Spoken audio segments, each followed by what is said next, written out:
Magandang gabi po sa inyong lahat, mga naming mga kapatid at mga kaibigan, mga inaaralan sa Biblia, at ganoon din yung mga nasa Zoom. Malugod po kayong tinatanggap sa pagpupulong na ito ng mga saksi ni Jehovah. Bahagi po ng ating pagpupulong na pasimulan ito ng pag-awit at susundan ng panalangin. Pakisuyo na kung angkop sa inyong kalagayan, awitin natin ang bilang 90. Ang pamagat, patibayin ang isa't isa. Hinalaw ito sa Hebreo 10:24 at hanggang 25. Sundan natin ang himig ng ating musika.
Isang masaganang espiritual muli ang matatanggap natin sa gabing ito na inilaan ng Diyos na Jehovah na ginagamit niya ang kanyang pinagkakatiwalaang tapat at maingat na alipin para tayo ay makinabang. Meron pong tatlong bahagi ang ating pagpupulong ngayon. Yung una, kayamanan mula sa salita ng Diyos.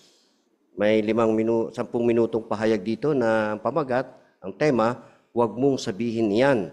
Susundan ito ng espiritual na hiyas. At yung pangalawang ang bahagi rito ay yung maging mahusay sa ministeryo. Meron tayong tatlong mga bahagi na maaring kunin natin yung mga paraan para tayo ay maging mahusay sa ating pagmiministeryo. At yung huli, yung pamumuhay bilang Kristiyano na ang unang tema ay huwag hayaang masira ng pananalita mo ang kapayapaan.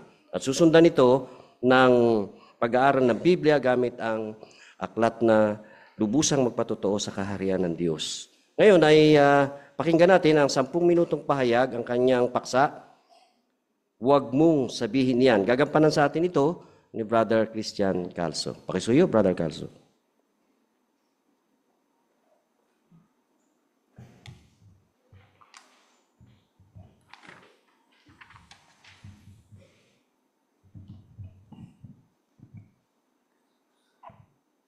Huwag mong sabihin iyan. Buksan kaagad natin yung Biblia, no, mga kapatid. Wala nang patumpik-tumpik pa. Diretso na. No? Kawikaan 11:9. Sa pamamagitan ng bibig, ipinapahamak ng apostata ang kapwa niya, pero naililigtas ng kaalaman ang matwid. Nakita niyo yung word na apostata? Kung titingnan niyo yung asterisk dyan, kung meron kayo dyan, sa baba, no, sa Bible, sabi dyan, di makadiyos. Kailan nagiging di makadiyos yung bibig? Yan, di ba? Ang ganda, no? Kailan kaya nagiging di makadiyos yung bibig o yung dila? Yan yung kapag ang isa ay naninirang puri, no? Gumagawa ng nakapipinsalang tsismis, mga malalaswang pananalita, mga walang saysay na pagdadaldalan, gamit ay bibig or pwedeng sulat. Pwedeng sa ngayon, dahil high-tech tayo, chat, text, no? Social media, ginagamit yan. Para, ayan, yun yung mga pwedeng gamitin. Diyan babagsak yung sinabing, huwag mong sabihin yan. Yan, di ba? Oo. Kung idudugtong natin, mga kapatid, no, sa 9, ang ganda yung sabi nung sa B, sa ikalawang pero naililigtas ng kaalaman ang matwid. Alam nyo, teka, bago tayo doon mga kapatid, alam nyo ba yung paninirang puri? Ang paninirang puri, mga kapatid, ay nagsasabi ka ng isa na kasinungalingan. Okay? Ang intention, masama ang intention mo. Yun ang paninirang puri. Masama ang intention mo at nagsisinungaling ka pa. Yung chismis naman, walang saysay na usapan, walang batayan na usap-usapan tungkol sa buhay ng isa. Hindi naman masama lagi ang chismis. Ang masama, yung nakapipinsalang chismis. Pero kasi ang chismis, mga kapatid, pwede rin kasing humantong sa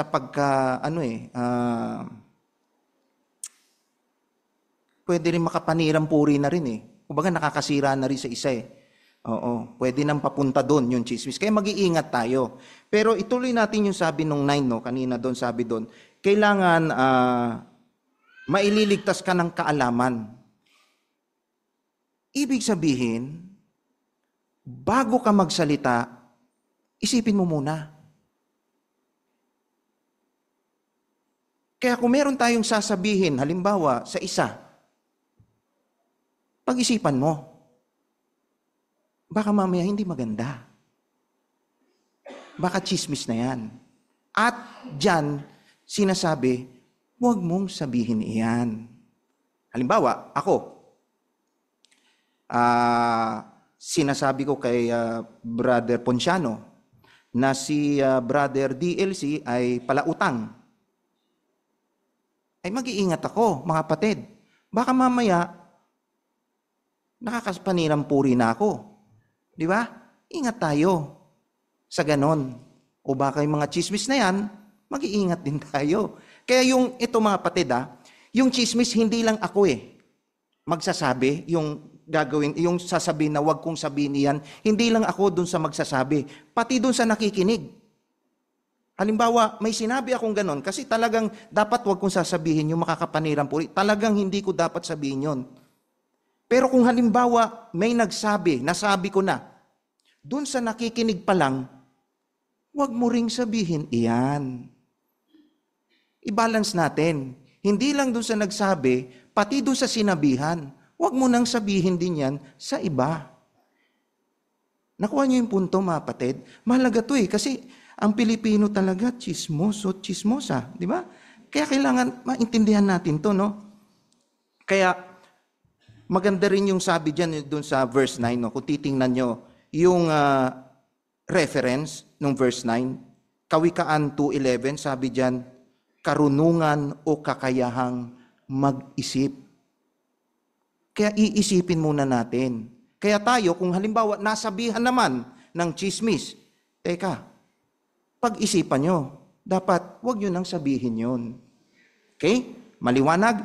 Kasi, huwag mong sabihin ng mga bagay na pwedeng makapinsala sa kapwa mo. Yan ay mahalaga dito sa kongregasyon ni Jehovah. Kongregasyon ni Jehovah, mga kapatid. Siyempre, magagawa natin yan sa mga kapitbahay. Pero mas importante na magawa natin yan dito sa loob ng kongregasyon ni Jehovah. Pangalawa, basahin natin itong Kawikaan 11:11. Dahil sa pagpapala ng mga matwid, naging dakila ang isang lunsod. Pero sa bibig ng masasama, nagigiba ito. Kung uunawain natin mga kapatid, sabi dito city, lunsod gawin na lang nating komunidad. Kung maganda ang komunidad, walang pagyayabangan, walang sabihan ng masasama, walang nagsasabi ng masasakit. Maganda yung komunidad. Masarap yung tumira sa ganung, kung may kapitbahay kang ganon, di ba? Ang sarap. Wala kang pinoproblema, walang stress. Pero, kung tayo ay sabi dito, kung gagawin natin itong Kawikaan 11:11, pwedeng magiba. Sa paanong paraan? Pwedeng ito magkaroon ng pagkabaha-bahagi. Yun yung wag nating gagawin. Sabi nga dyan meron dyan, ang maganda yung pagkaka-explain dyan Sabi dyan, pagkaka-describe. Sabi dyan parang lason yung pagkakabaha-bahagi. Kaya wag nating sasabihin yung mga salita na pwedeng magkabaha-bahagi. Tandaan natin mga kapatid, ito ay kongregasyon ni Jehovah. Hindi ito kongregasyon ni Isi, hindi kongregasyon ni Kuya Bong. Kongregasyon ni Jehovah to. Kung ano yung gusto ni Jehovah, yun lang. Tingnan nyo kung ano nangyari nung panahon ni Satanas sa langit. Kita nagkaroon ng pagkabaha-bahagi. Sa English, ang sabi dyan divisive.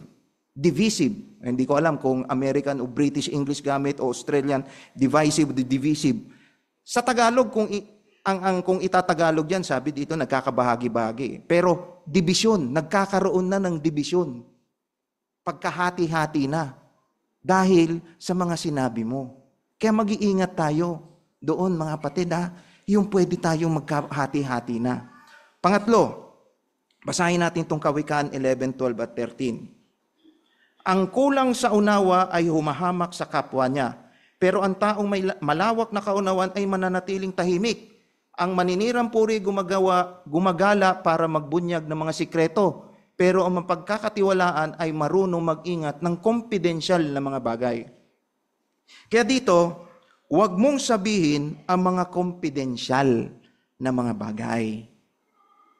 Ayan, halimbawa, may sinabi si Sister Di Macali, may sinabi sa akin na confidential. Mag-iingat tayo, wag nang sabihin pa. O lalo na tayong mga elder, wag na tayong magkwento pa sa iba kung confidential. Maganda yung description sabi dyan ang mga elder ay takapag-ingat ng katapatan. Nagtatapat yung kapatid sa atin. Kaya tagapag-ingat tayo. Yun ang description sa mga elder. O sa mga bawat isa sa atin kung gagawin natin to. Maging tagapag-ingat tayo. Kaya kung titingnan nyo yung picture dyan, mga kapatid, merong isang kapatid, lalo na yan, mga lalaki. Kasi hindi lang naman babae yung chismosa pati lalaki. Ang problema, baka mamaya naapektuhan din lalo na mga nangunguna, mga pastol. Yung rad niya, imbis na maging guide, nagiging pamalo na. Nandidisiplina na ng hindi maganda. Nagkakaroon na ng dibisyon. Kaya mag-ingat tayo. No? Kaya maganda mamaya mga kapatid, pag-aralan nyo, pagbulay-bulayan nyo yung Lucas 6:45. Kasi maganda yung sabi diyan yung tingnan nyo yung reference. Magbibigay ako ng isang magandang diyan, nabasa ko na sana basahin nyo rin. Ito yung magandang tanong. Sa halip na ipamalita ang mga pagkakamali ng iba, imbis na sabihin mo, pagkakamali ng iba, may pag-ibig ba nating nakahihiligan na pagtakpan ang mga ito? Kaya pagtakpan natin, mga kapatid. Kaya na maliwanag, huwag natin sabihin iyan.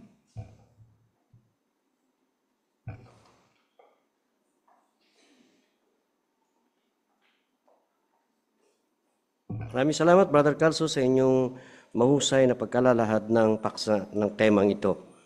Ngayon ay dadako tayo sa pagtalakay sa espiritual na hiyas sa loob ng 10 minuto. Ito ay gagampanan ni Brother Jeric Nuestro.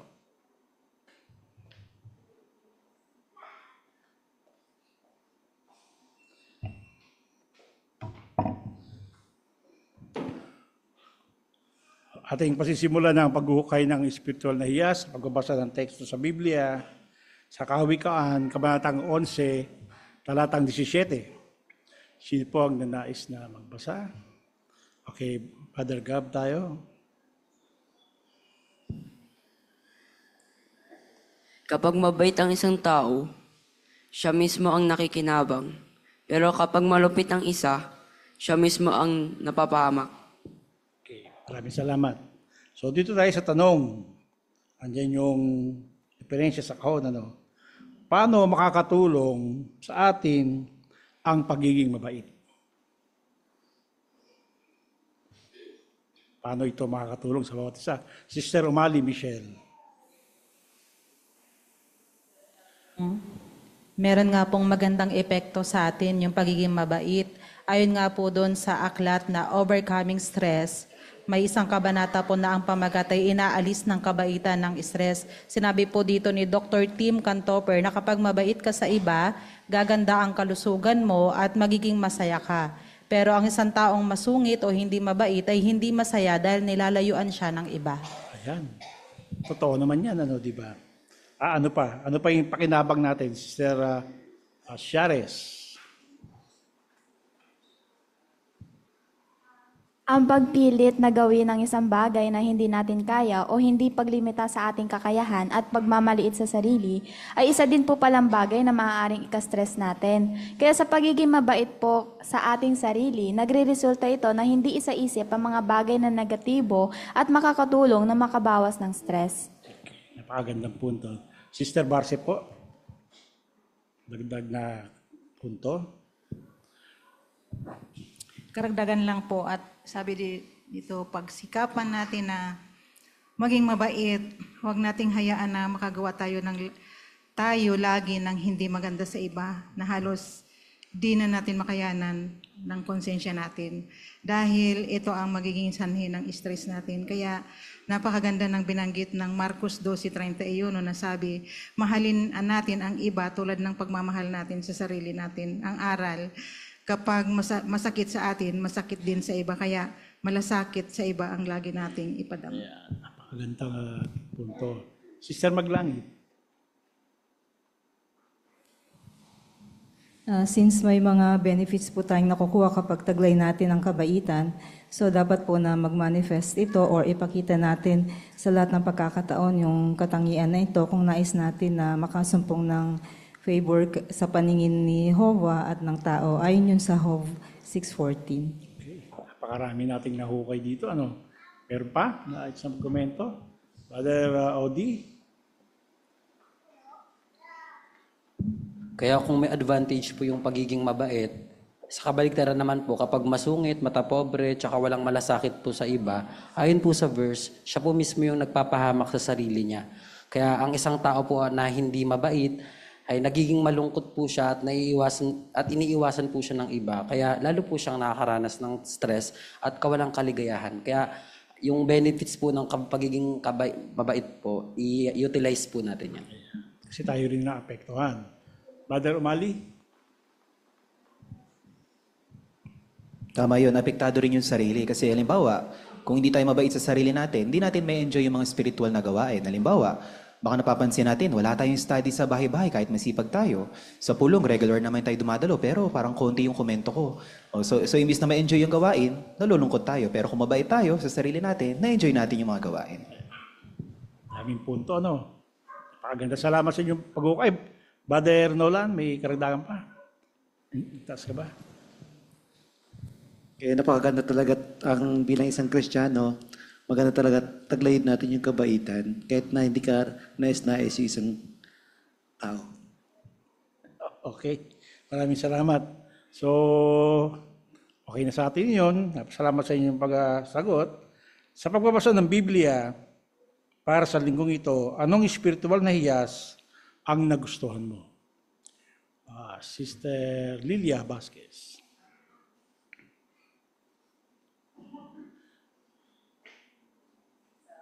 An 11 verse 2, sabi doon, kapag may kapangahasan, susunod ang kahihiyan. Pero ang karunungan ay nasa mga mapagkumbaba. Kaya yung definition ng kapangahasan ay isang kalagayan ng puso na nagiging sanhi ng isang mapanganib na banta sa lahat. Ang isang pangahas na tao ay hindi natatakot gumawa ng mga bagay na do'y wala siyang karapatang gawin. Kadalasan ngang humahantong ito sa kapahamakan. Kaya ito ay makikita doon sa mga taong mapagmapuri, masuwayin, o kaya inggitera o inggitero. Dahil hindi sakdal, lagi tayo nakakagawa ng mali.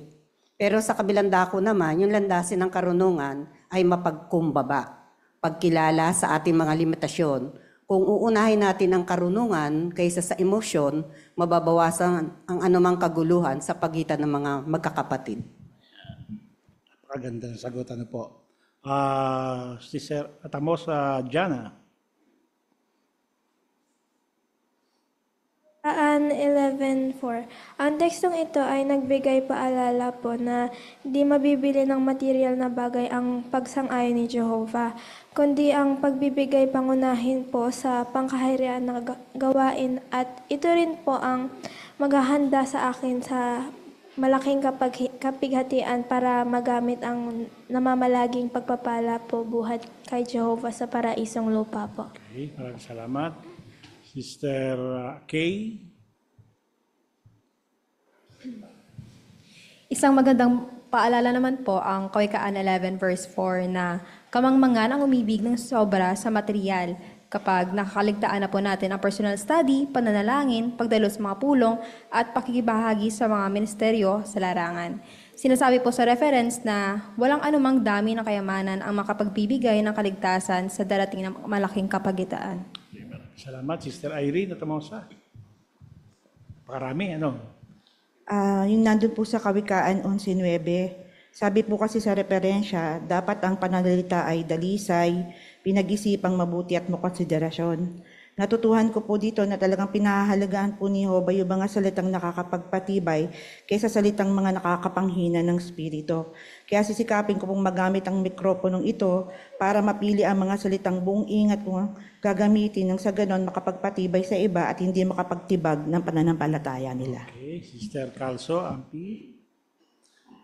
Ang Kawikaan chapter 11 verse 1, ang madayang timbangan ay kasuklang-suklang kay Jehovah, pero ang wastong panimbang ay kalugod-lugod sa Kanya. Kung ang isang tao ay may tindahan sa palengke, saksi man o hindi, dapat niyang siguraduhin ang timbangan niya ay tama. Kung meron namang publikong timbangan sa isang palengke, para makasiguro ang isang mamimili sa mga bagay na pinamili niya, accurate ang timbangan doon. Maraming salamat po. Sister CK.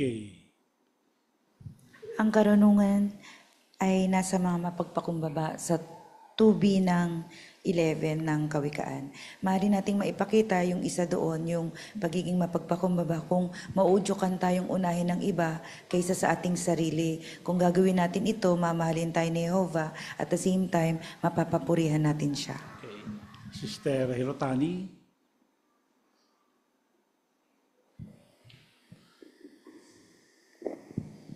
Nagbigay pansin ako sa Kawikaan 11:7 na kapag namatay ang masama, maglalaho ang pag-asa niya at ang pagtitiwala niya sa sarili niyang lakas ay mawawalan din ng kabuluhan.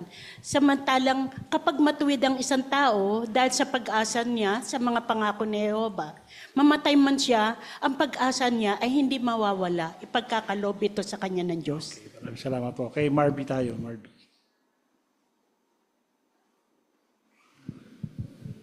Sa Kawikaan 11:14 po, natutunan ko po na napakahalaga po ng patnubay po ni Jehovah mula sa mga taong ginagamit po ni Jehovah sa kongregasyon po, katulad po ng mga elder.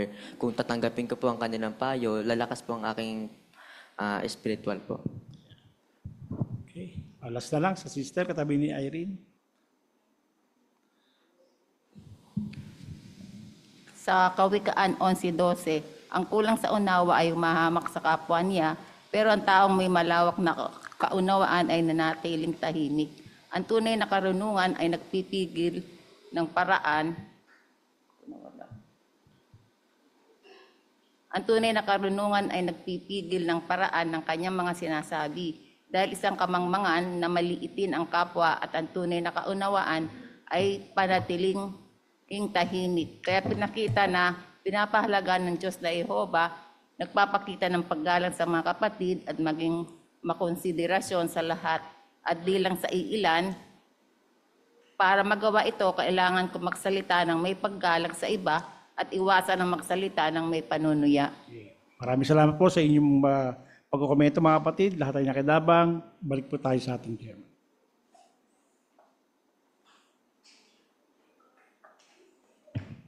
Maraming salamat, Brother Nuestro, sa inyong malinaw at mahusay na talakay sa ating spiritual na hiyas. Ngayon, sa ilalim pa rin ng kayamanan mula sa salita ng Diyos, nandito yung unang estudyante natin. Ito yung pagbabasa ng Biblia. At babasahin niya sa atin yung Kawikaan, Kabanatang 11, talatang 1 hanggang 20. Gagampanan sa atin ito ni Brother Jaipin Daulong. Pakisuyo, Brother Daulong.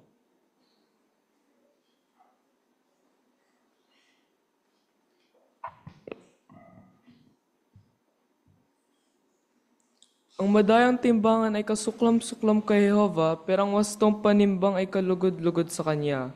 Kapag may kapangahasan, susunod ang kahihiyan, pero ang karunungan ay nasa mga mapagkumbaba. Ang katapatan ng mga matuwid ang gumagabay sa kanila, pero ang katusuhan ng mga mapanlinlang ang sisira sa kanila. Ang yaman ay walang silbi sa araw ng puot, pero ang pagiging matuwid ang magliligtas mula sa kamatayan. Pagiging matuwid ng taong walang kapintasan ay magtutuwid sa kanyang landas. Pero ang masama ay matitisod dahil sa sarili niyang kasamaan. Ang pagiging matuwid ng matapat ay magliligtas sa kanila, pero ang mapanlinlang ay mabibitag ng sarili nilang pagnanasa. Kapag namatay ang masama, maglalaho ang pag-asa niya, at ang pagtitiwala niya sa sarili niyang lakas ay mawawalan din ng kabuluhan. Ang matuwid ay inililigtas mula sa kapahamakan at ang masama ang pumapalit sa kanya. Sa pamamagitan ng bibig, pinapahamak ng apostata ang kapwa niya, pero naliligtas ng kaalaman ang matuwid. Ang kabutihan ng mga matuwid ay nagpapasya sa lungsod, at kapag namatay ang masasama, may maririnig na hiyaw ng kagalakan. Dahil sa pagpapala ng mga matuwid, nagiging dakilang isang lungsod. Pero dahil sa bibig ng masasama, nagigiba ito. Ang kulang sa unawa ay humahamak sa kapwa niya, pero ang taong may malawak na kaunawan ay nanatiling tahimik. Ang maninirang puri ay gumagala para magbunyag ng mga sikreto, pero ang mapagkakatiwalaan ay marunong mag-ingat ng confidential ng mga bagay. Kung walang mahusay na patnubay ang bayan ay bumabaksak, pero may tagumpay kapag maraming tagapayo. Ang gumagarantiya sa utang ng estranghero ay siguradong mapapasama, pero ang hindi nakikipagkamay para sa isang kasunduan ay panatag. Babaeng may magandang loob ay umaani ng karangalan, pero ang malulupit ng aaga ng yaman. Kapag mabait ang isang tao, siya mismo ang nakikinabang. Pero kapag malupit ang isa, siya mismo ang napapahamak. Walang halaga ang kabayarang nakukuha ng masasama, pero tunay na gantimpala na natatanggap na naghahasik ng kabutihan. Ang ninindigan sa tama ay nakahanay sa buhay, pero ang gumagawa ng masama ay patungo sa kamatayan. Mga masama ang puso ay kasuklam-suklam kay Jehovah, pero mawalang kapintasan ang lakad ay kalugod-lugod sa kanya.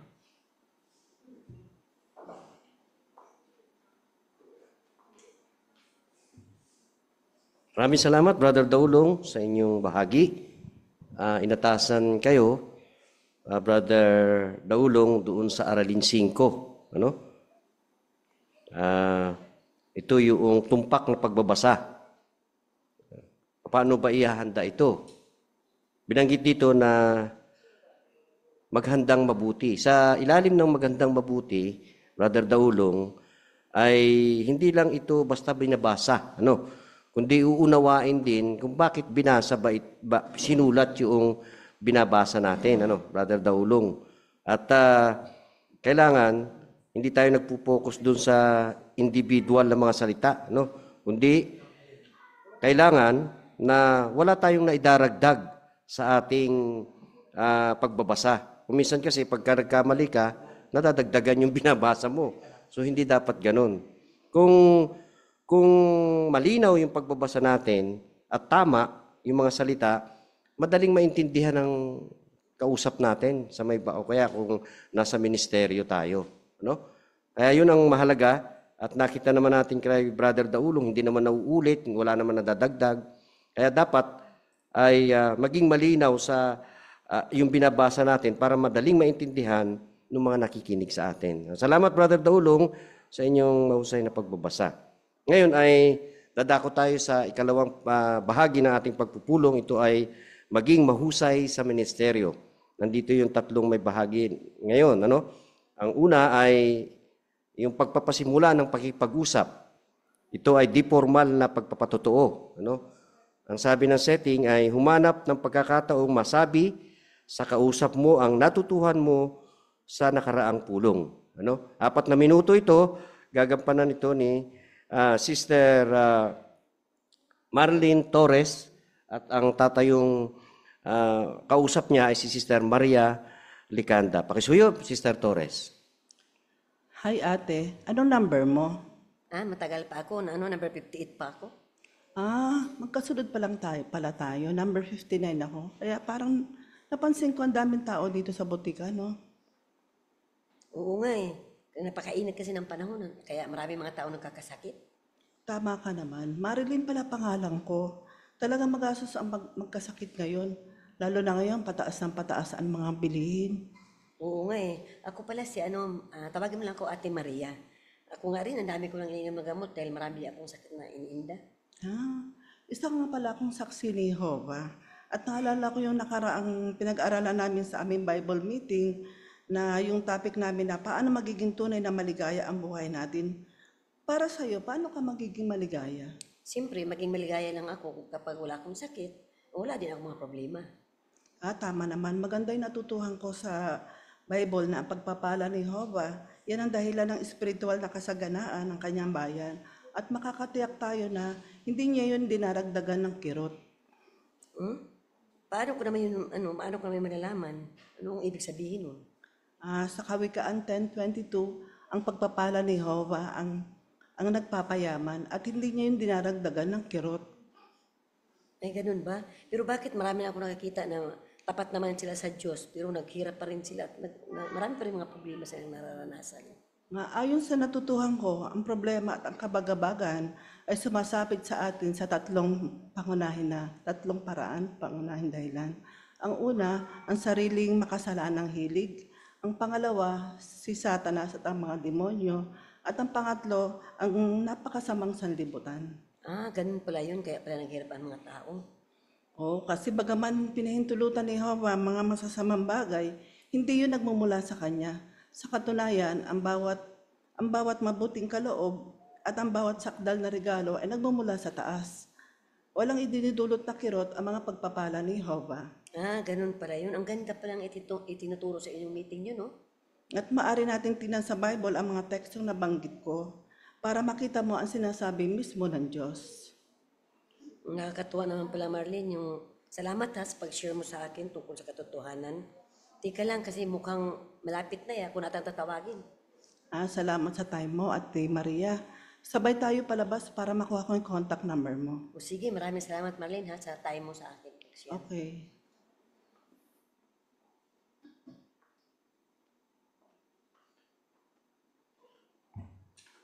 Maraming salamat, Sister Marlene, sa inyong bahagi. doon sa setting ninyo na di formal na pagpapatotoo.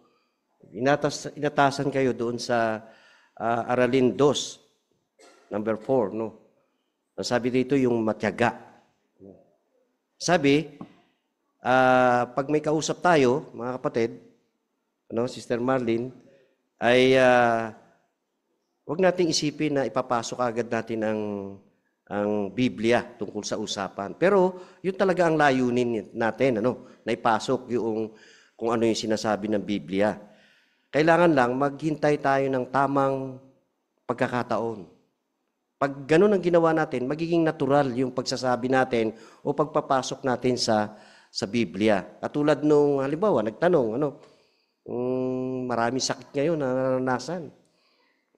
Yun, pwede na nating unti-unti ipasok ang Biblia, doon sa usapan na yun. At kung nagandahan siya, marahil, sa susunod na pag-uusap, yun na ang magiging usapan ninyo tungkol sa Bible kung ano yung sinasabi ng Biblia. Katulad nung nakita natin. Maraming salamat, Sister Marlene at Sister Maria, sa inyong bahagi. Ngayon ay dadako naman tayo sa ikalawang may bahagi, yung pagdalaw muli. Di formal na pagpatotoo din ito. Ipakita at talakayin, pero huwag i-play ang isang video mula sa toolbox sa pagtuturo. Ito ay gagampanan sa atin ni Sister Regine Centillas. Ang tatayong may bahay ay si Sister Sara Labitad. Pakisuyo, Sister Regine.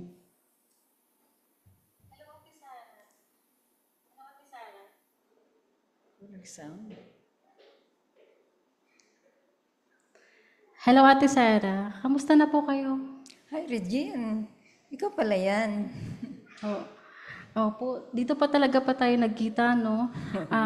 Pumunta po ako sa inyo last week para ipagpatuloy yung ipinangako ko sa inyo na napag-usapan natin about po sa Biblia. Nasabi ng anak ko, pasensya ka na. Alam ko naman na ipangako ko sa iyo na ipagpatuloy natin yung napag-usapan natin sa Biblia. Kaya lang sobrang busy ako sa ngayon. At naisip ko, baka hindi lang din ako, hindi kita ma-accommodate. Okay lang po yun, naiintindihan ko po. Habang naghihintay po tayo sa pila, okay lang po na may ipanood ako sa inyong video tungkol po sa kung paano ginagawa yung pag-aaral sa Biblia. Okay, sige, sure. Okay. Ayan po. Kaya ayon po sa napanood natin, libre po yung pag-aaral sa Biblia at syempre po hindi po nangangahulugan ito na magiging katulad ka po namin agad. Syempre, yung tinuturo po ay nakabase din po sa Biblia. Oo nga Kaya lang, maganda naman talaga mag-aral. Kaso nga, wala akong time talaga sa ngayon. Opo. Ayon din po sa video, ate, hindi naman po need na matagal yung pag-aaral. Pwede pong 10 minutes. Depende po sa kung ano lang yung kaya ng oras mo at kung kailan po kayo available. Oo nga, kaso palagi akong umaalis. Hindi ko alam, hindi ko ma-check kung kailan ako nasa bahay. Wala na po problema yun, no?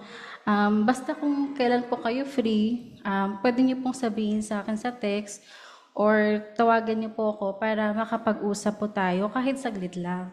Kasi pwede pong gawin yung Bible study sa text or sa video call. Ay, okay yan Okay sa akin yan. Sige po, at syempre bukod po doon, ate, matutulungan din po kayo nito na mas maunawaan yung Biblia kasi naalala ko, sinabi mo sa akin na may sarili kang kopya sa bahay ninyo po. Syempre po, ito din yung susi para maging masaya tayo ngayon at magkaroon tayo ng pag-asa sa hinaharap. At tantun din po sa Bible, yung mga sagot sa mga nangyayari sa panahon natin ngayon. Oo nga. Mukhang maganda nga talaga mag-aral ng Biblia. Sige, text kita kung kailan ako available. Sige po. Ito po yung number ko. Okay, Jean.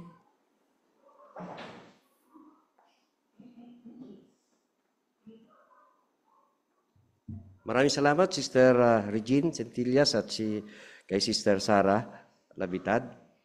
Kung minsan pag dumadalaw tayong muli, kahit na naabutan natin o nakita natin yung dadalawin nating muli, pag pinag-usapan na o yung tungkol sa pagbabible study, minsan hindi pumapayag kaagad, hindi ba, mga kapatid? Pero kailangan pala natin sumubok ng ibang paraan. Ang isang paraan doon, yung ipakita natin yung video mula sa toolbox natin. Yung kung paano mag-aral ng Biblia. Gumamit pala tayo ng mga video, mga artikulo para maintindihan niya kung ano yung maitutulong sa kanya nung pagba-Bible study. Yung pala yung mga ilang paraan para maakay natin na mag-Bible study yung nakausap natin. Katulad nung nakita natin, magandang halimbawa yon yung kanilang presentasyon. Okay, maraming salamat Sister Regine at Sister Sarah sa inyong bahagi. Mahusay na pagganap. Ngayon ay dadako tayo sa pangatlo, yung paggawa ng mga alagad. Ito ay public witnessing. Iaalok niya at ipapakita kung paano ginagawa ang pag-aaral sa Biblia.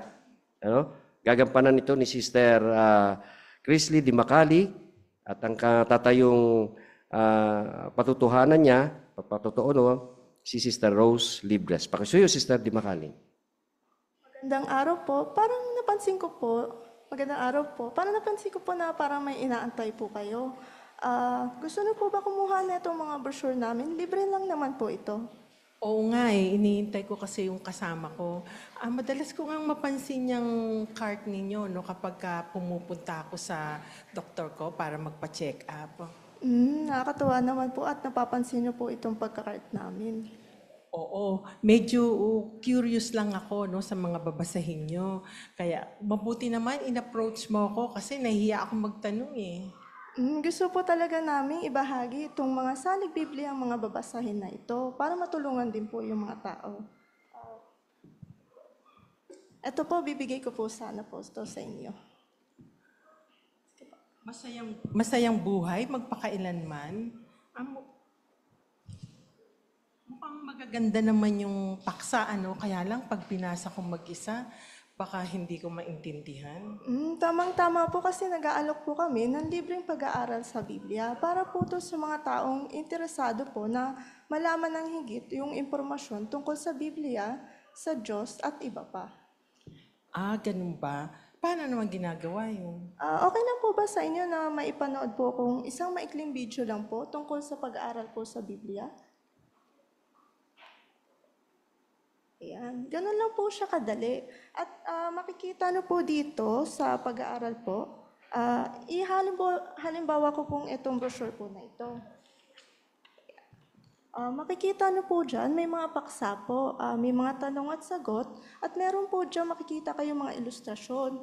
Maganda po itong pag-aaral na ito kasi meron po siyang picture at paliwanag na mas madali po nating maintindihan. Okay, mukhang maganda. At saka mukhang madali lang pala naman mag-Bible study. Opo, at nakadepende po sa inyo kung ilang oras or minuto po tayo mag-aaral. At maganda po talaga ito dahil mas convenient po sa araw at oras na okay po sa inyo. Teka, pag-isipan ko muna ha, kasi madalas akong pumunta sa doktor ko, so nakakaya naman sa'yo kung paiba-iba yung schedule ko. Huwag po kayo mag-alala dahil okay lang naman po sa akin na mag-adjust sa schedule po ninyo para mas convenience po sa inyo kasi alam ko po na mahalaga po yung oras ninyo. Sige, mukhang okay naman ako this coming Sunday. Pwede na lang natin pag-usapan kung anong oras sa linggo pwede. Sige po, i-share ko na rin po sa inyo ito pong contact card po namin. Meron po siyang QR code sa likod, jw.org po ito. Meron po siyang mga digital copy ng mga publikasyon po natin na pwede rin po natin magamit sa pag-aaral po natin sa Biblia. Okay naman. Maganda rin naman yan. Sige, bigay ko na lang sa'yo yung telephone number ko para mapag-usapan natin kung anong oras at saang lugar. Sige po. Ako nga po pala si Christy. Ireregalo ko na rin po ito sa inyo. Sige. Salamat ha. Sige po. Thank you po.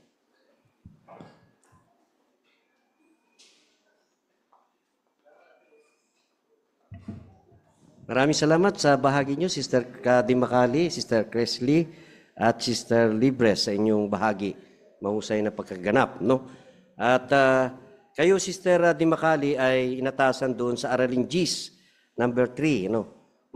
Mag-study sa oras at lugar na kumbinyente sa estudyante mo. Yan. Kung minsan, ay nagbibigay ng oras yung gustong mag-aral ng Biblia, no? Paano kung ang oras ay mga alas 8 ng gabi? O kaya mga alas 6 ng umaga? Anong gagawin natin? Tulad nung nakita natin, mag-a-adjust tayo, no? Sa ating oras din para lang ma-Bible study siya, ano?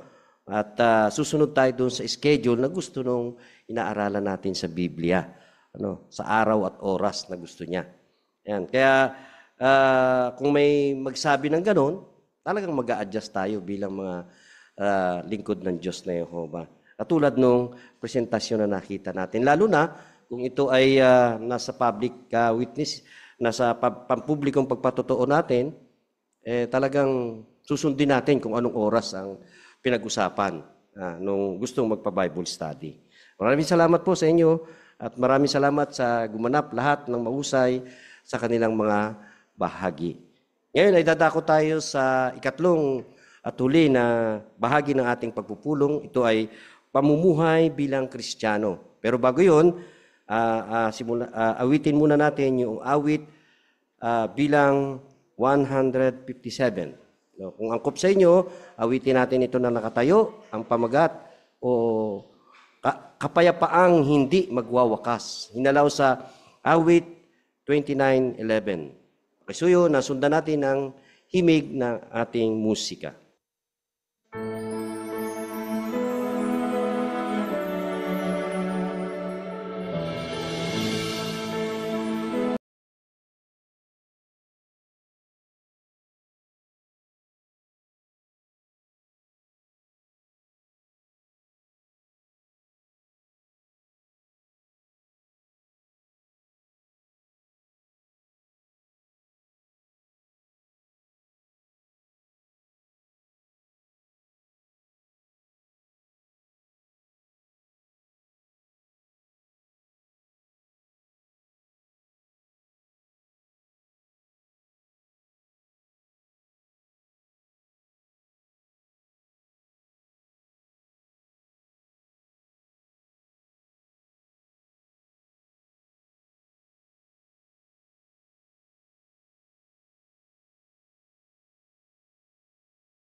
Maraming salamat po sa isang masiglang pag-awit.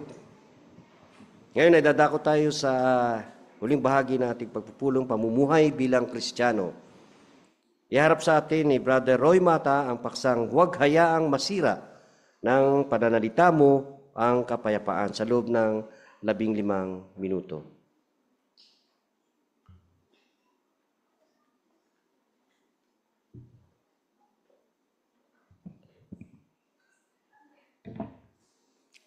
Dahil hindi tayo perfecto, madalas na nakapagsasalita tayo ng di maganda. Pero kung pag-isipan natin ang magiging resulta ng ating mga sasabihin, maaring maiiwasan natin ang mga pagsalita ng mga bagay na dapat natin pagsisihan sa dulo. Ito ang ilan sa mga salita na pwedeng makasira ng kapayapaan sa loob ng kongregasyon. Ating talakayin saglit ito mga kapatid. Una, ang pagyayabang. Sa pagyayabang, mahalaga yung ako muna. Ako, at ako. Wala nang bibida pa kundi ako. Ibig sabihin, ito ay papuri sa sarili, pagbubuhat ng bangko. Ang bangko dapat iba ang nagbubuhat. At ito ay nagpapasigla sa marami ng kompetisyon. Ako ang pinakamagaling at hindi kayo. Yan. Pagyayabang yon. Ikalawa, pagsasabi ng totoo o di pagsasabi ng totoo. White lies. Lies pa din. Ano ba sa English ang pagsisinungaling mga kapatid? Liar. Pag liar tayo, kahit konti, anong tawag sa atin? Anghel ba? O diablo? Di ba diablo? Ay, ibig sabihin niya mga kapatid, ito ay intensyon na mandaya. At ang pagsasabi ng di totoo, ito ay isang kasinungalingan. At ito ay pwedeng makasira ng tiwala ng iba at ng reputasyon natin.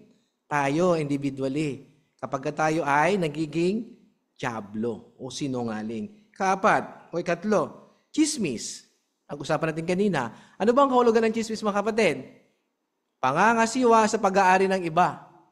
Hindi mo naman pag-aari pero ang galing mo. Diba? Bibida-bida pa tayo pero hindi naman atin. Hanggang sa nakikialam tayo sa pag-aari ng iba o sa kanilang pribadong buhay. At pwede itong magiging dahilan ng away at kampihan. Ika-4, galit ng pananalita. Ayan. Ano ibig sabihin nito? Ibig sabihin, di makontrol ng mga pananalita na lumalabas. Na nilalabas ng isa sa kanyang damdamin. Mailabas na yung kanyang galit. Ayan. At ito ay nakapipinsala sa atin mismo at sa iba pang tao, lalo na sa mga paligid natin. Kaya sa pagkakataon ito mga kapatid, tayo ay makapanood ng isang video. At ang video yan, makatulong sa atin kung paano ba natin maiiwasan ang mga nabanggit natin na mga nakakasira, lalo na sa loob ng kongregasyon. Paisuyo ating panoorin ang video at mamaya meron tayong tanong na ibabangon. Hello guys! Welcome back to my channel. Hailey here from The Near Design. Effortless Beauty! Welcome pala sa mga bagong followers ko at salamat sa mga nag-subscribe. Ang una nating item ay itong set ng napaka-eleganteng hikaw at pintas. Kung mapapansin nyo, ang ganda ng kulay. Babagay ito Pambihira itong post ni Hailey, oh. Sa business channel niya? Mapapansin kayo pag sinuot nyo to.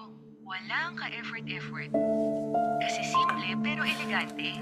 Kung nagustuhan nyo ang video na to, please hit the subscribe button below. At tandaan, pag ganito ka kaganda, confident ka.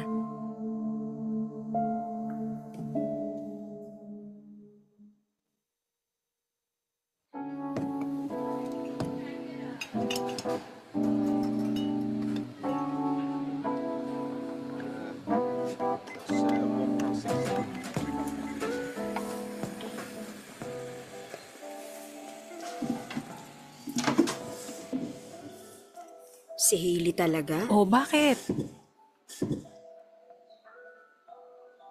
Ay, ang ganda niya. May bibilin pala akong kwintas sa kanya. Hindi nga ba nahahalata? Para na siyang nagpapapansin. Hindi naman. Lahat na lang, gandang-ganda sa kanya. At naniniwala naman siya. Tingin mo, nagyayabang si Hailey? Kitang-kita naman eh. Kain muna tayo. Iniiba niyo naman ang usapan. Hindi naman. Pero napag-usapan na natin ito dati. Ano ba talagang problema? Magkaibigan kayo, di ba? Sabay kayo nag-pioneer. Kaya nga ako concerned sa kanya eh. Maganda naman yon. Pero Emily, hindi kaya may konting inggit ka kay Hailey?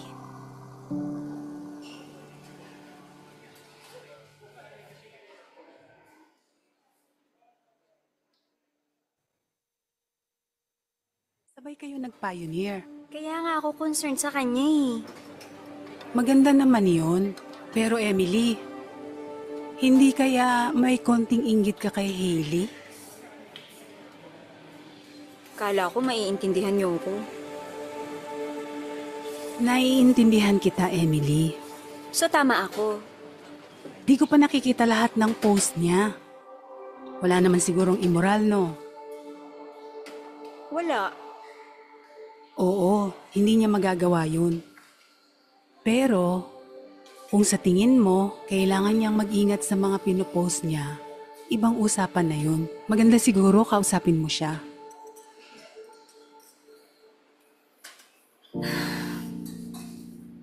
Siguro nga. Emily, maganda ka at mahusay na sister. Alam mo, dati, naging ugali ko na ikumpara ang sarili ko sa iba. Dahil sa kahinaan kong yun, ako mismo nasaktan, pati na ang mga kaibigan ko.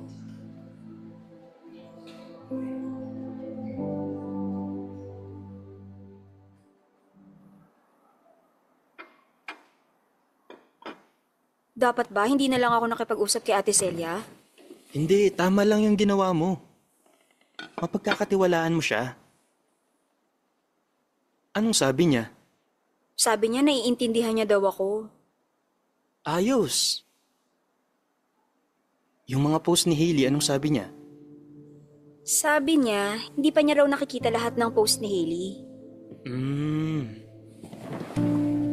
Pero sinabi niya na kailangan maging maingat si Hailey sa mga pinopost niya. Ano raw ang gagawin mo? Kausapin ko raw siya. Sabihin ko raw na tumigil na siya. Kaso naiinis ako eh. Mahal, kung sa tingin din ni Ate Celia mali ang ginagawa ni Hailey, dapat mo nga siyang kausapin.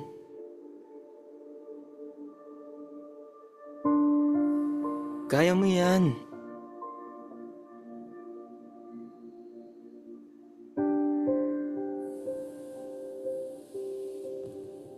Salamat ah. Gutom na ako. Pray na tayo. Okay. Diyos na Yehova, salamat po sa inyong kabaitan at sa lahat ng ibinibigay niyo sa amin. Salamat po at kayo ang Diyos na pinag-ibig. Diba? Pioneer po naman siya. Hindi na siya good example eh. Eh di in-unfollow na siya ni Emily. Hindi pa, pero baka i-unfollow niya na rin. Kuya, may tanong kami sa'yo.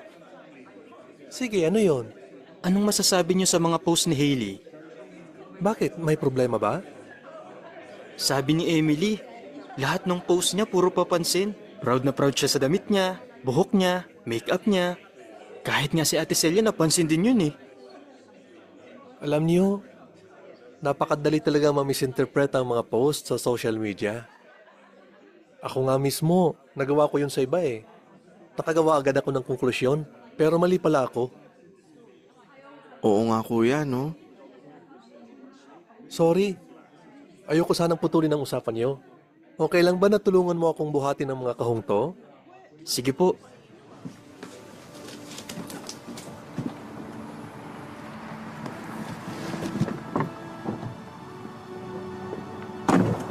Salamat sa tulong mo, ha? Welcome, kuya. Jake, yung usapan kanina doon, alam kong concern ka lang kay Hailey. May gusto akong i-share sa'yo. Alam mo, isa to sa mga paborito ko. Dito yon sa Kawikaan, Kabanata 18, Talata 17. Mukhang tama ang unang nagdulog ng kaso. Hanggang sa dumating ang kabilang panig at pagtatanungin siya.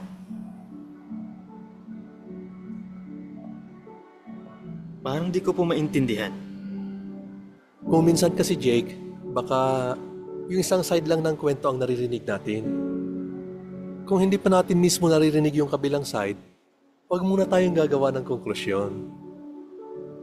At halimbawang narinig mo nga pero negatibo naman, huwag mo nang ikalat.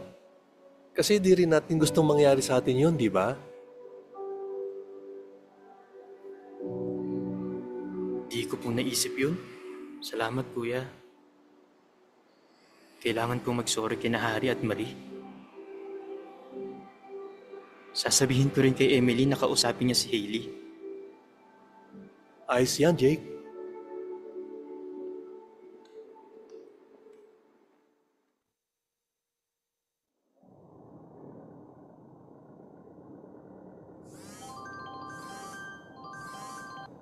Lola. Yung pinapabili ko, ha? Opo, opo. Sigurado ka, ha? Opo, Lola. Okay po. Salamat po. Love you, Lola.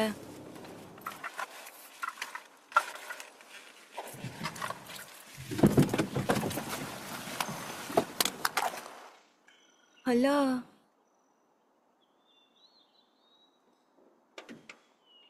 Ayun, natsyempohan din kita, Hailey. Pwede ba tayong mag-usap? Naku, Emily, sorry. Mamaya na lang siguro. Hailey, noon pa kasi kita gustong makausap. Kaso lagi ka namang busy. Sige, tungkol saan? Tungkol sana sa mga video at pictures na pinopost mo. Bakit? Tingin mo ba okay lang na pioneer ka tapos ganun yung mga post mo? Anong problema sa mga post ko? Baka kasi mag-isip yung iba ng masama. Sino? Anong iisipin nilang masama? Iyon ang business ko. Alam ko naman, kaso baka sa iba ang dating parang masyado ka nang nagpapapansin. Sino namang mag-iisip nun? Ikaw? Sa totoo lang, kaming dalawa ni Ate Celia napansin namin na yung mga post mo Pinag-uusapan niyo medyo... ako ni Ate Celia? Huwag ka namang magalit. Si Jake kasi ang sabi Pati niya sa ba akin. naman si Jake? So lahat kayo. Ganon ang tingin niyo sa mga post ko. Hindi naman yun ang ibig kong sabihin. Hindi mo ko naiintindihan. Alam mo, ikaw talaga. Ibang klase ka? Sino-sino pang pinagsabihan mo? Grabe ka, Emily. Napaka-chismosa mo talaga. Hindi. Chismosa ka. Pwede ba? Makinig ka muna. Gusto lang naman kitang tulungan. Inggit-pera ka muna talaga. sa akin, Ewan ko Hailey. sa'yo. Bahala ka sa buhay mo. Ang taas pa naman ang tingin ko sa inyo. Hailey, ba't galit na galit ka? Pinagchichismisan niyo pala yung mga post ko? Bakit, Ate Celia? Wala na ba kayong ibang magawa sa buhay niyo? Hailey? Teka, sandali lang.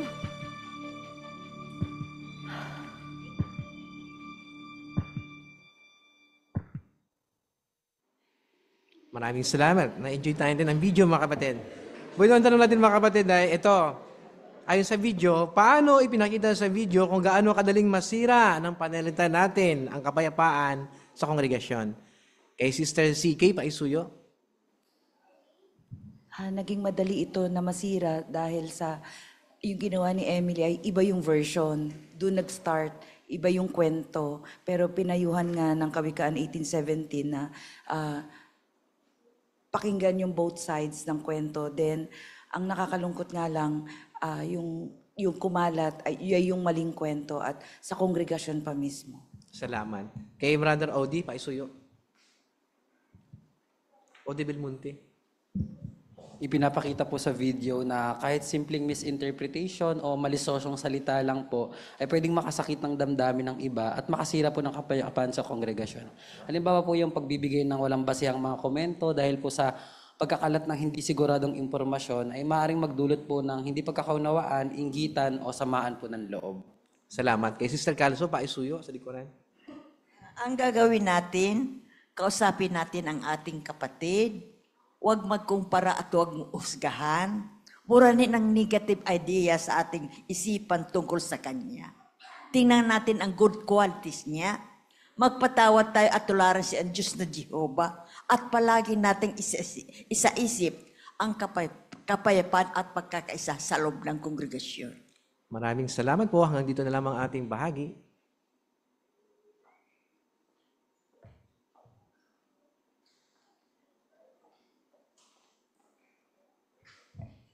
Ngayon ay dadako tayo sa pag-aaral ng Biblia gamit ang aklat na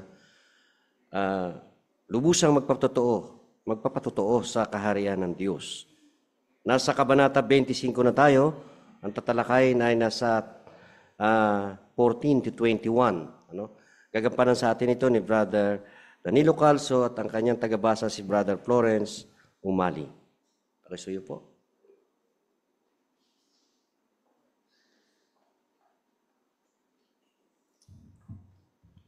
So nasa pag-aaralan natin, Bible pa rin.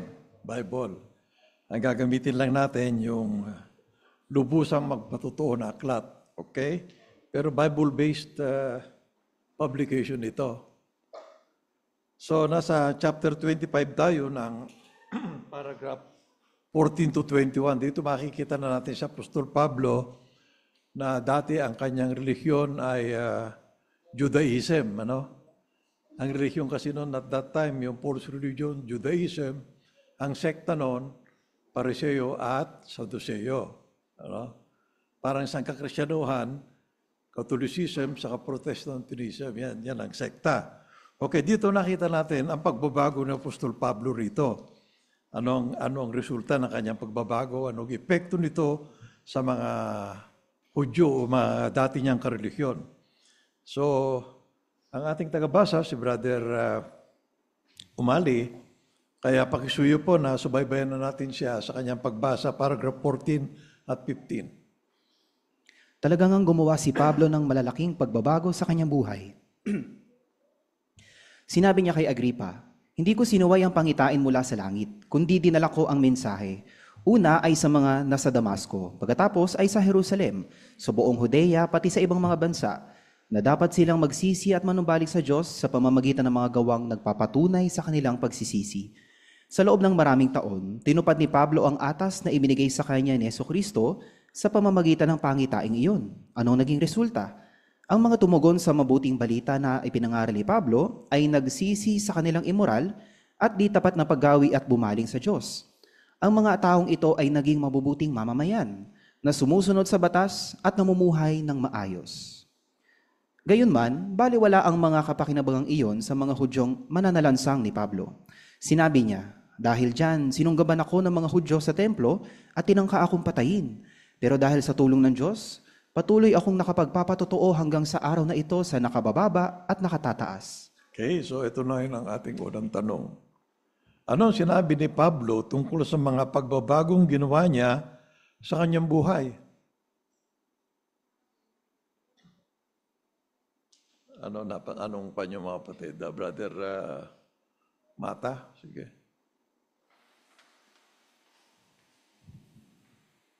Ayon sa ulat ng Gawa 26, 19, 20, sabi ni Pablo, "Hindi ko sinuway ang pangitain mo na sa langit. Dinala ko ang mensahe, una, nasa Damasco, pagkatapos sa Jerusalem," sabi ni Pablo, "at sa buong Judea, pati sa ibang mga bansa, na dapat sila magsisi at manumbalik kay Jehovah sa pamamagitan ng mga gawang nagpapatunay sa kanilang pagsisisi." At dito nakita natin na sa loob ng maraming taon, talagang tinupad ni Pablo yung atas na ibinigay sa kanya. At sa pamamagitan nito, ang resulta ay marami ang tumugon sa mabuting balita. Ang karamihan sa kanila ay iniwan na ang kanilang paraan ng pamumuhay na immoral. Sila din ay nagiging tapat sa paggawi nila at bumaling mismo sa Diyos. Okay. So, bakit sinabi dyan malaking pagbabago? Ano ba siya dati? Sister Atamosa.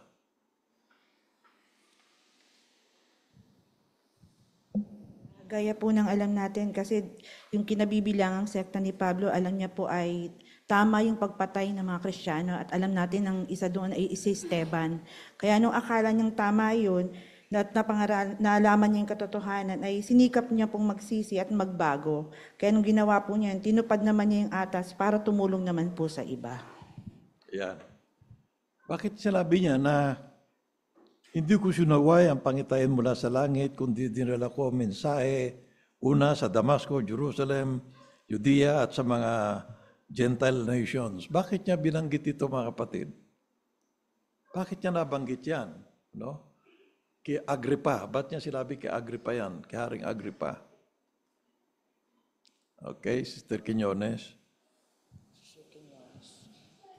Dahil para sa kanya, kumbinsido siya na tama lamang yung ginagawa niyang to sa pangalan, tama lang yung ginagawa niyang panguusig sa mga Kristiyano noon.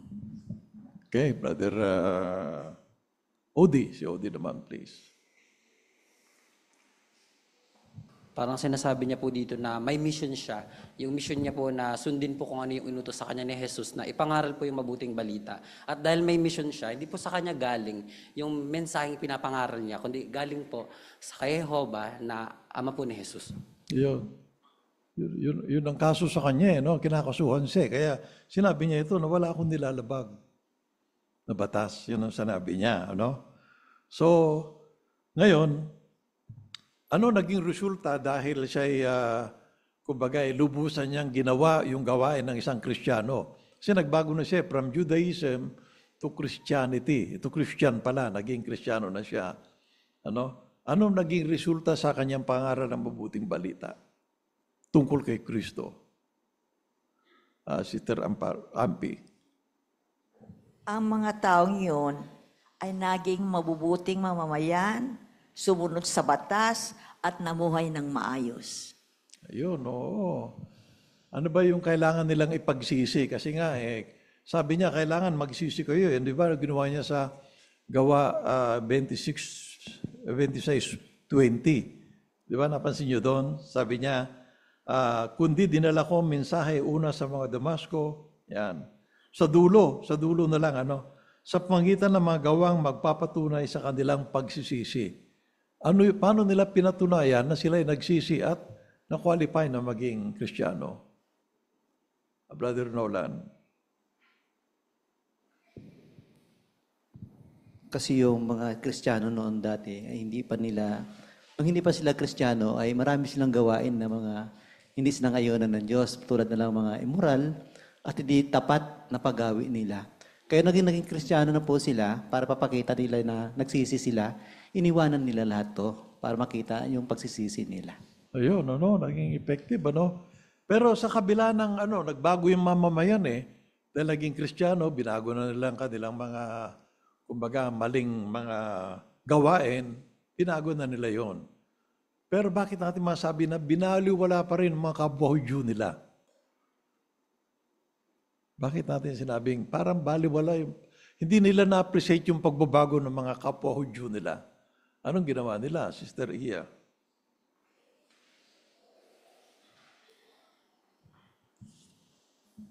Bali, naging useless nga yung pagsisikap ni Apostle Pablo kasi nga po, tinangka pa rin po siyang patayin ng mga ito. Pero sa tulong naman ng Diyos na Jehovah, napagpatuloy po niya yung kanyang pagpapatotoo. Ayan, tingnan natin ngayon kung anong lesson natin dito sa ginawa ng Apostol Pablo. Anong nagustuhan natin? Dito tayo susunod na paragraph. Bilang mga tunay na Kristiyano, dapat na lagi nating handang ipagtanggol ang ating pananampalataya. Kapag nagsasalita sa harap ng mga hukom at ng mga tagapamahala tungkol sa ating mga paniniwala, makatutulong kung tutularan natin ang pamamaraang ginamit ni Pablo sa pagsasalita sa harap ni Agripa at Festo. Kung buong galang nating isasalaysay sa kanila ang mabuting epekto ng mga katotohanan sa Biblia, sa buhay natin, at niya ang mga nakikinig sa ating mensahe, maaari nating maabot ang puso ng matataas na opisyal na ito. Okay, so ito ngayon. Paano natin matutularan si Pablo kapag nagsasalita tayo sa harap ng mga hukom at mga tagapamahala tungkol sa ating paniniwala? Ayun. Ano yung magandang halimbawa ni Pablo dito na dapat nating tularan? Ano yung paraan ng kanyang pagpapatutuo? Brother Isi Parillaga. Bagaman na meron siyang karapatan, meron siyang dahilan para mangaral sa mga tao, naging mapagpakumbaba siya, nagpakita siya ng galang doon sa kinauukulan, tapos marahan siyang nangatwiran. Ayan, okay. Sister Atamosa, please. At kagaya po nung nakarang tinalakay, bukod po sa pagbibigay galang, binigyan niya po ng kredito yung kaalamang taglay po nung kausap po niya. Hindi niya po binaliwala yung alam na taglay nila. Ayun. Anong kaugnayan ng tekstong 1 Pedro 3:15 sa ating pinag-aaralan ngayon? Anong kaugnayan itong 1 Pedro 3:15 sa giniwa ng Apostol Pablo na dapat din nating tularan? Bakit si Pablo ay handang-handa na ipagtanggol ang kanyang pananampalataya?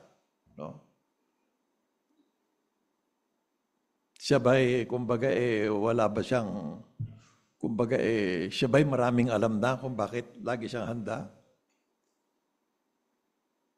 Ano kaya kung wala siyang alam? May pagtatanggol niya kaya kanyang pananampalataya, Sister Ampi? Para mabot natin ang puso nila. Tama yun. Oo, para maabot ang puso nila. So, anong gagawin natin mga natin? Paano natin pahalagahan yung pagtuturo ng tapat at matalinong alipin sa mga publikasyon? Anong gagawin natin para sa ganun handa tayong ipagtanggol yung pananampalataya natin? Anong gagawin natin sa mga publikasyon? Okay, Sister Carpio, please. Kailangan po na tayo bilang isang mangangaral, kailangan natin maging handa din tayo sa pagharap ng mga ganitong sitwasyon. Maghanda po, mag-aral ng mahusay. Ayun. So para makapaghanda ka, anong gagawin mo? Sa publikasyon ng tapat at matalinong alipin. Anong gagawin natin para kumbaga mag-mature tayo, Sister Linda Masangkay? Kailangan po nating basahin ang mga iyon. Sa totoo lang po, sa sobrang dami nila, parang ako po nagkukulang. Pero sa pamamagitan po ng pagsisikap ko na higit pa na pasulungin po yung natutunan ko mula kay Jehovah, yun po yung nagpapangyari sa akin na handa ko din na ipagtanggol si Jehovah kahit sa matataas pa na tao kung sakali man. Ayun, hindi tayo dapat manatili sa, kumbaga, ano ba tawag dito, basic teachings. Kailangan sumulong tayo. Kaya, papakita natin ang pagpapahalaga sa tapat at matalinong alipin kung, gagawin natin ulit? Paano natin papakita ng pinahalagaan nila natin ang tapat at matalinong alipin? Brother Nolan? Kung lagi natin binabasa yung inilaan niya sa atin mga publikasyon, yung picture po, pwede natin pa yun ipaliwanag natin sa mga Bible study natin. Yung picture na yan na ginagamit natin sa masayang buhay. Kasi pinaglalaan talaga ng kasamahan yan para ituro din sa mga tao. Yun, Yan, oo. Yung 1 Pedro 3:15, okay, si Obet ba? Nagtataas ba dito si Obet Tamosa? Nawala. Yeah, Robert. Obet. Si Obet. Pakisuyo, Obet, please. Brother Atamosa, paki-unmute lang, please. Naka-raise hand dito, pero hindi ma-mute siguro. Brother Atamosa, baka hindi ma-mute, i-save ka na lang ni Sister Atamosa. Sige, Sister Atamosa. Bilang karagdagan po dun sa marginal reference kasi nabanggit po dun isang bagay din po pala na kapag bumabangon yung mga ganung mapang-insultong paraan, ang isang Kristiyano po ay kailangan mangitwiran ng mahinahon, banayad. At nang sa ganun po ay yung kausap po natin, mas madali para sa kanya na maitawid yung mensahe kaysa patulan po siya. Yan, okay. So maganda yung talaga, babasahin natin publikasyon para pagka nasanay tayo dyan, maabot natin ang puso ng mga kausap natin kahit na mataas na opisyal pa yan. Diba? Ganun yun, yung punto rito.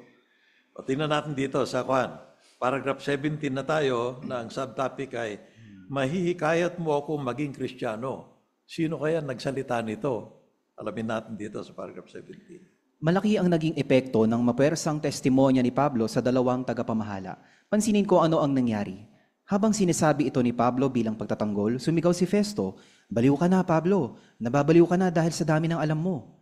Ang matinding reaksyong ito ni Festo ay karaniwang ding reaksyon ng mga tao sa ngayon. Para sa marami, ang mga nagtuturo kung ano talaga ang sinasabi ng Biblia ay mga panatiko. Karaniwan ang hindi matanggap ng marurunong sa sanlibutan ang turo ng Biblia tungkol sa pagkabuhay muli ng mga patay. So ano ang naging reaction? Dahil mahusay ang pagpapatuto ni Pablo, magaling siya dumipensa ng kanyang natutunan. Kahit nakasuhan siya, nadidepensa niya. So ano naging reaction ni Festo sa pagtatanggol ni Pablo? At anong katulad na reaksyon ang nakikita natin sa mga tao sa panahon natin? Okay? Alright, sige, si Sister Ciares. Makikita po natin na hindi pa man tapos magsalita si Pablo, sumigaw na si Festo. Sabi sa reference, ginawa yun ni Festo dahil hindi niya naiintindihan si Pablo sa paraan na naguguluhan siya tungkol sa pananampalataya niya. Kung kaya't sinabihan niya itong nababaliw na dahil sa ang dami niyang alam. Katulad din po sa panahon natin sa ngayon, kapag nangangaral tayo, hindi agad yun naiintindihan ng mga tao. Kaya't minsan, tumatanggi sila, nagagalit, at tinatawag pa tayong panatiko. Ayun. So, himayin natin. Okay. Himayin natin yan. Yung reaction ng mga tao, bakit katulad din ni Governor Festo? Opisyal yan Yung reaction ng mga tao ngayon, katulad din ni Festo magkamali ako ng bigas, peste, masabi ko dito kaya. Ingat ako, di ba? Okay. Bakit natin anong tingin nila sa atin kapag ang linaw naman, Dahil hindi nila maintindihan, anong reaction nila? Anong sinasabi nila sa atin? Brother Brother Marcy. Tulad ni Pablo, marami siyang alam, pero hindi na maintindihan itong mga matataas na ito, kaya sinasabi itong mataas na ito na baliw na si Pablo kasi dahil yan sa marami siyang alam na hindi nila naiintindihan. Oo, Brother, ito naman, si Brother Bong Libres, please.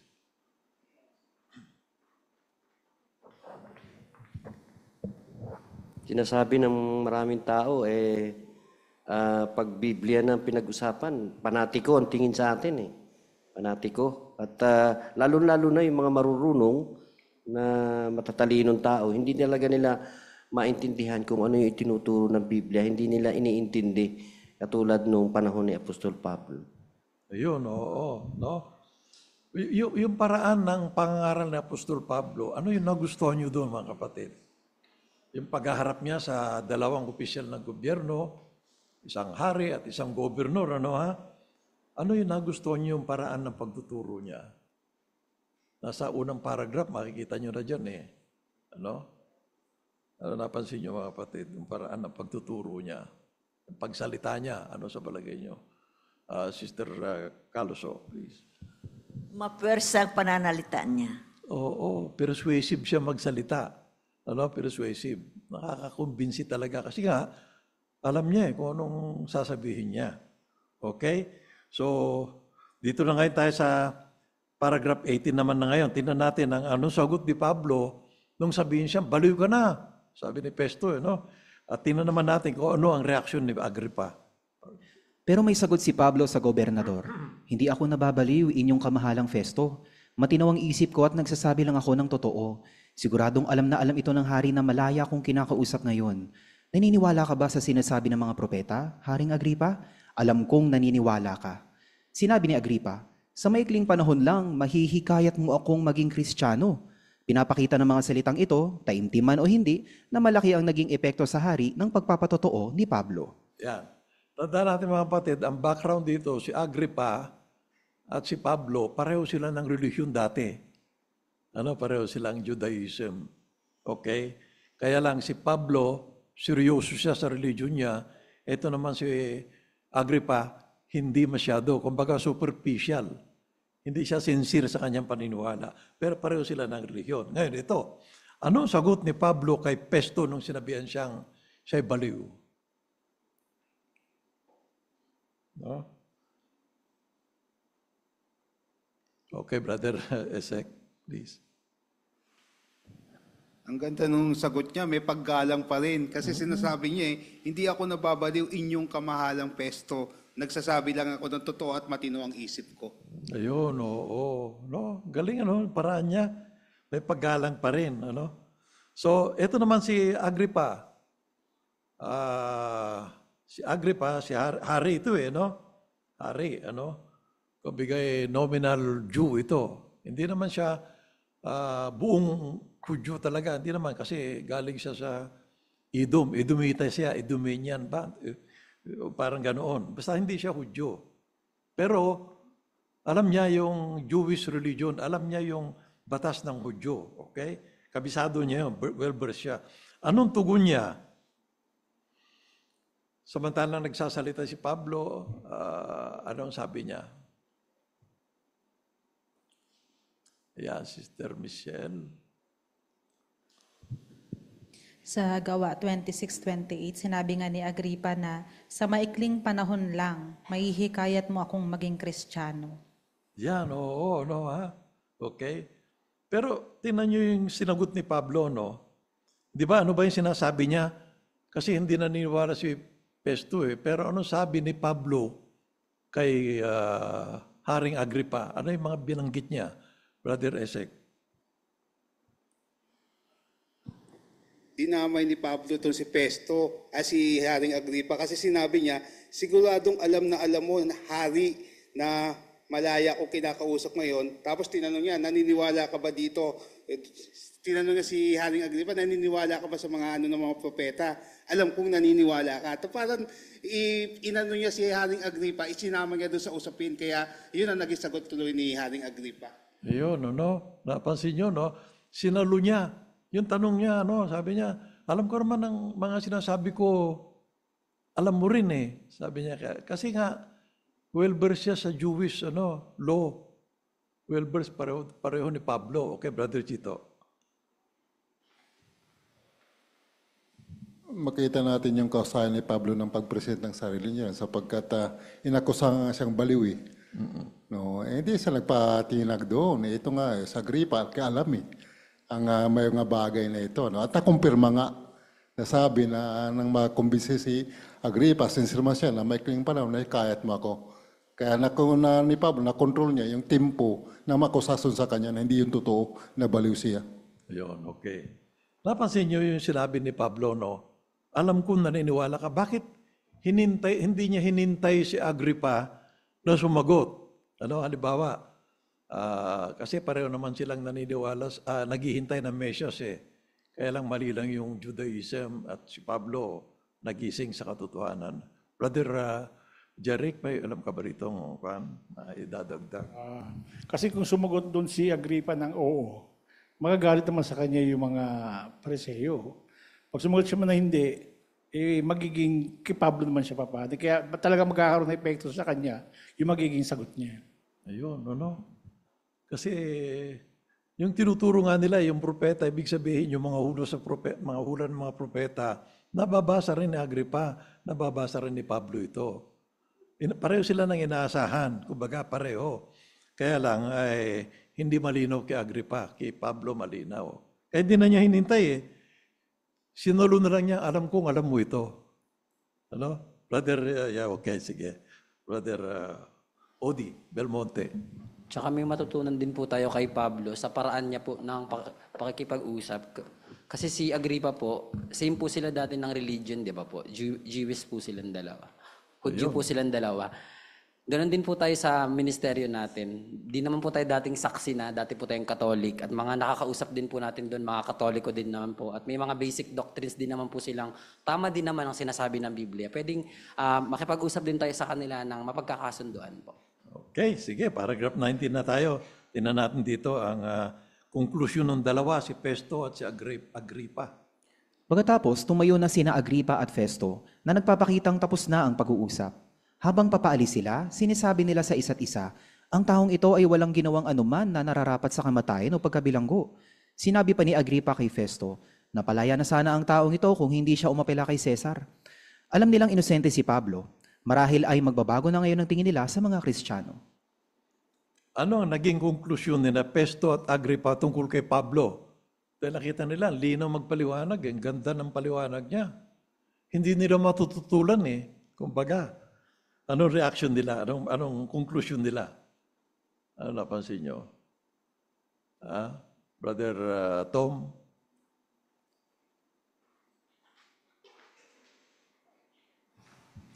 Binanggit nga doon sa Gawa 26:31 at 32, nakita talaga nila na si Pablo ay talagang walang kasalanan. Binanggit nga doon na sabi nila, ang taong ito ay walang ginawang anuman na nararapat sa kamatayan o pagkabilanggo.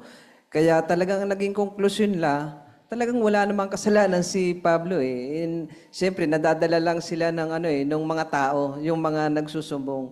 Pero sa tingin nila, talagang si Pablo ay hindi dapat hatulan ng kamatayan o pagkabilanggo. So, okay. Ngayon, pwede na sana silang mag-decide na not guilty. Pero bakit hindi sila nag-decide na not guilty ito si Pablo? Bakit? Pwede na sila mag-decide. Actually, kung dun lang ang kaso sa Cesarea. Cesarea, part ng Jerusalem yan. Anong pansin nyo, Sister Lilia Vasquez?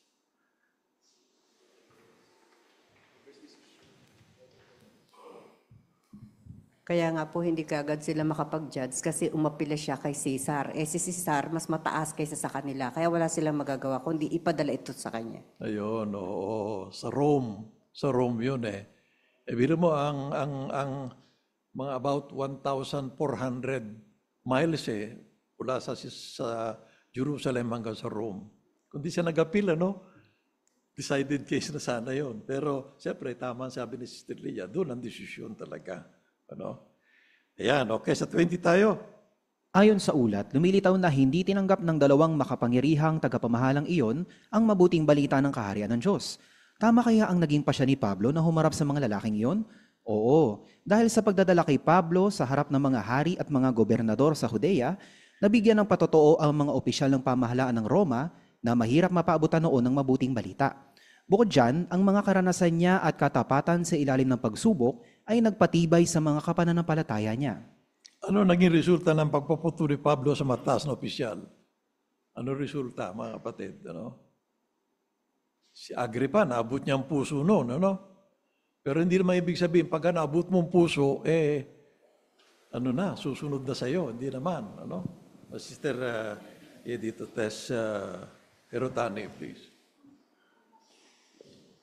Hindi man tinanggap ni Festo at Agripa ang mabuting balita ng karaan ng Diyos, tama pa rin na humarap si Pablo sa kanila dahil mahirap siyang sa mga opisyal ng mga pamahalaan ng Roma na maapaabutan ng mabuting balita. Bukod pa rin doon, ang kanyang karanasan at katapatan sa pagsubok ay nakapagpatibay sa mga kapatid. Ayun. Alam naman ni Pablo na hindi si Festo at si Haring Agripa ang magdi-decide ng case niya Alam na niya yung pati una. Pero bakit pa rin siya nakipag-usap? Ano layunin niya, mga kapatid? Brother Arroyo.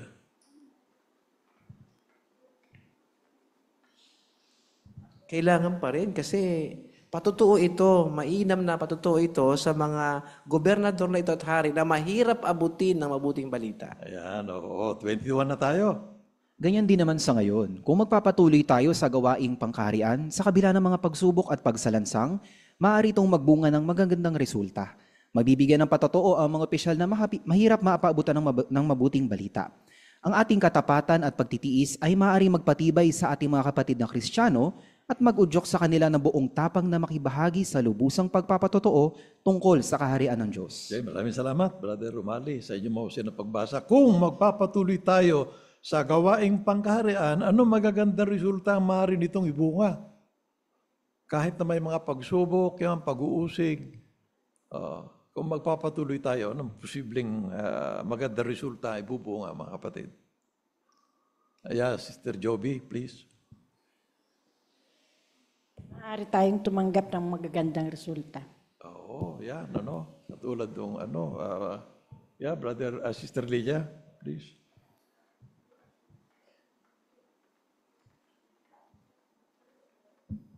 Meron nga pong dalawang resulta. Yung una, yung pagpapatoo mo doon sa mga opisyal na mahirap paabutan ng mabuting balita. Isang example na lang sa panahon natin ngayon, hindi natin basta-basta makakausap yung mga judge o yung mga nakaupo kung hindi tayo mapapaharap sa korte. O sa bahay-bahay lang, hindi natin yan matatagpuan. Yung ikalawa naman po, yung katapatan at pagtitiis natin, nagdudulot naman ito ng pampatibay sa ating mga kapwa kapananampalataya. Pag nakita nilang nandun tayo sa korte, hindi yan titigil. Makikita nila kung gaano yung pagtatanggol mo doon sa pananampalataya mo. Sila rin magkakaroon ng ganung pananampalataya kapag nakikita nila yung ginagawa mo. Yun, oo, tama. So nakita natin si Pablo, ayaw niya pahiya si Agripa, ayaw niya malagay sa kompromiso kasi pagka umuo siya, magagalit yung mga Hudyo sa kanya. Or maaaring, yun pala, sumusunod ka pala kay Pablo, ba't di sana Kristiyano ka na? Malalagay siya sa alanganin. Kaya ang sagot ni Pablo, alam ko, naniniwala ka. Sinalo na lang niya. Ganoon. Kumbaga, ayaw niya mapahiya si Agripa. Ganoon din tayo yung lesson doon. Huwag nating ipapahiya yung kausap natin. Okay, so, doon lang. Dito nagtatapos ang ating pag-aaral ngayon.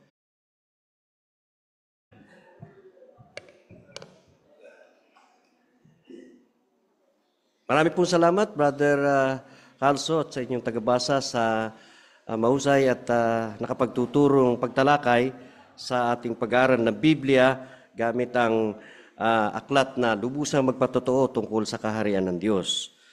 Pakisuyo po na ating awitin ang ating pansarang awit sa awit numero 161. Ang pamagat, kaligayahan kong gawin ang kalooban mo. Halaw ito sa awit 48. Kung ako po sa inyong kalagayan, awitin natin ng masagla at sundan ng himig ng ating musika.